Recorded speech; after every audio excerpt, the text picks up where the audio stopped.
Welcome to the Time to Grow Up Dad podcast with your host, Chong. And this is a reflective episode between the conversation I had with Mr. Pete Hansley. For those who didn't catch the episode, Pete was possibly one of my first ever real mentors that I've actually invested into back in 2018, 2019. That was alongside having, shout out, Mr. Sumner, Maxwell Brown, as my powerlifting coach back then. Those were the two people that I hired as a coach. And before that, I had other coaches as well, but not for, I wouldn't say for a long period of time. I'd say those two were definitely the ones that I worked with for, I would say, more than 6 months on a minimum. But back to my reflection with the conversation I had with Pete. It is very interesting. It's almost coming full circle because when I met Pete, he was a business mentor for health and fitness professionals. And he tells a story back then about his life being a dad of two, business crumbling, divorced, gone to shit. And back then his kids were really young. I think when I first met him, they would have probably been 5 or 6 twins. And it has kind of come full circle going into COVID, coming out of COVID, all the nonsense. And now they are turning into teenagers very, very soon. And it's very interesting to observe from afar how a man, a dad, works through all of that. And having a conversation with him again to almost be re-mentored again about being a father. One thing that I really took away from him, from the conversation, and even from his previous teachings and suggestions was that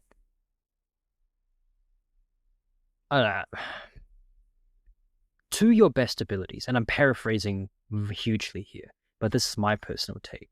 To your best abilities, try your level best to not trade time for money. Does that make sense? Yes, do not trade time for money. What I mean by that is I saw a quote, and I can't remember the exact quote,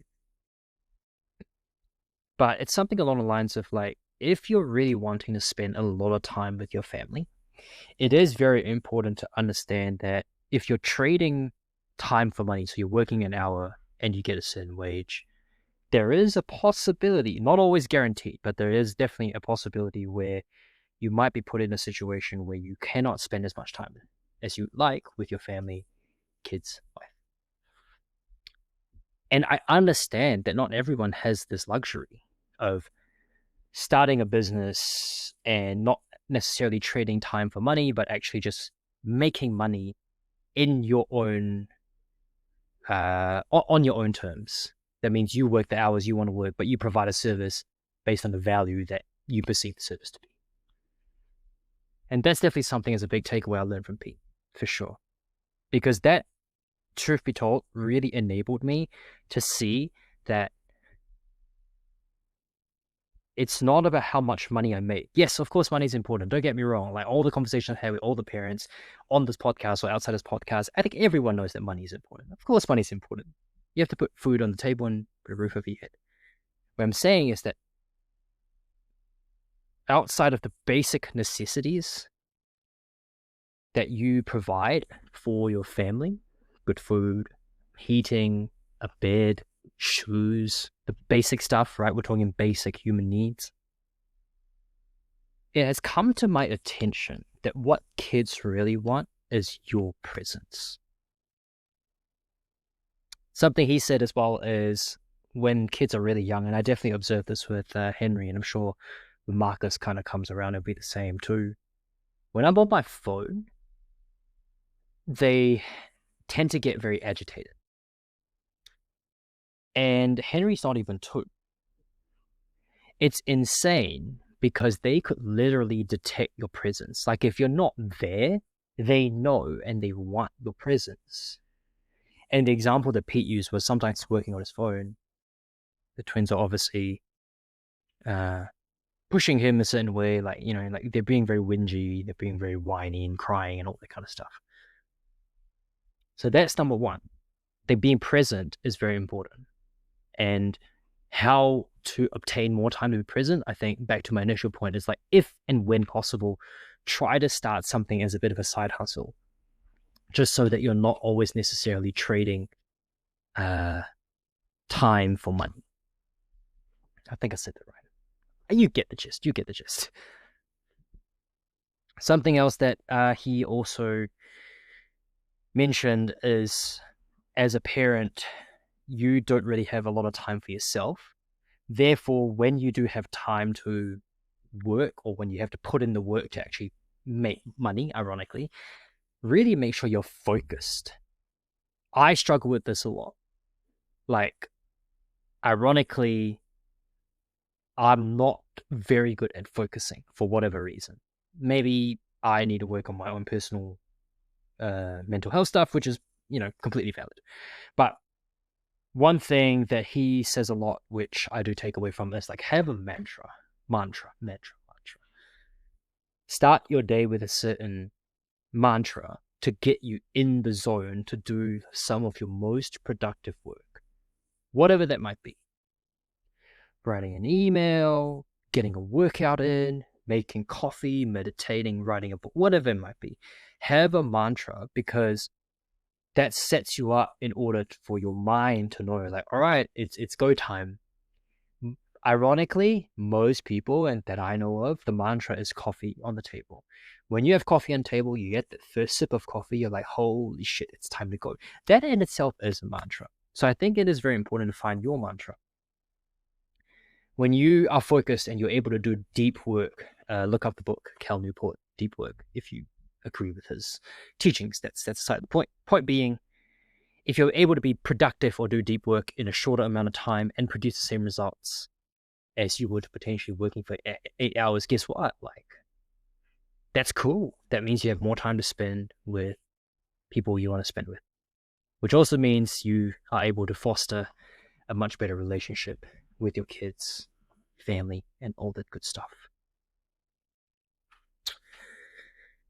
Ooh, one big takeaway as well is Pete actually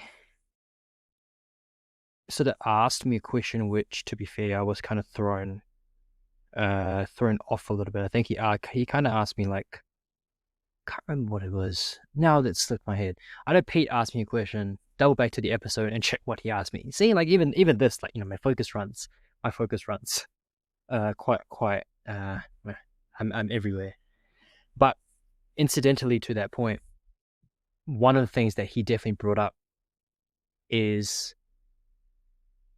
being in tune with your inner self. And he sort of told the story of, after being divorced, 2 kids, moved back into his mom's house, he went straight back into dating again. And he told himself it was a bit of a fling. They broke it off and he was heartbroken from the fling, not from the divorce. And one thing that he kind of said was, like, he was trying to process his emotions. I talked about emotional processing in my previous reflection with Newton. Check that out. But he talked about processing his emotions, and he basically, sort of paraphrasing here, didn't have enough time to process the divorce. And the moment he broke off with his fling, even though it was only a 3-month fling, so to speak, it hit him really, really hard. And that was when he started to be able to understand, okay, like, all this has happened, like all the divorce, you know, like all the emotion stuff comes pouring in. I think as a parent, as an individual, it is very important to give yourself time. Most people rush into things without necessarily thinking not just the consequences, but also reflecting on where they are at emotionally. And they go into a certain thing and all of a sudden they don't like the certain thing. However, it's not the actual situation or thing that they don't like. It's possibly because coming up to this point, they haven't actually processed a lot of the past and it's caught up with them. I literally had a client who I started working with 2 weeks ago. And one of the big things he sort of talked about was reducing alcohol consumption. And without naming names, because again, privacy is important, I got a message this morning saying that he went out drinking last night and got drunk, and he doesn't know why, and he feels really, really down. He doesn't understand. He drinks alone.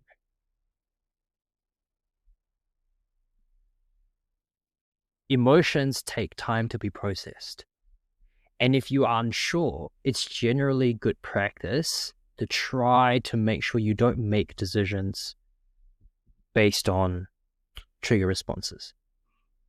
The whole quote of you, like YOLO, you only live once, is extremely true. But YOLO is not an excuse for you to just jump into something immediately without necessarily understanding not just the consequences, but what have you thought about leading up to this point? Have you had the time to process all the shit before you move forward? So, see, with his example, with getting into a new relationship after his divorce, obviously that was quite, it was hard, and I can imagine that would be hard on anyone. So, that was all I have. If you like the episode, like, share. We'll catch you in the next one. I believe I'm reading what I've got here. The next one's going to be a pretty interesting episode. It's already recorded, as always. Hope you guys enjoy these ones so far, and talk to you guys next week.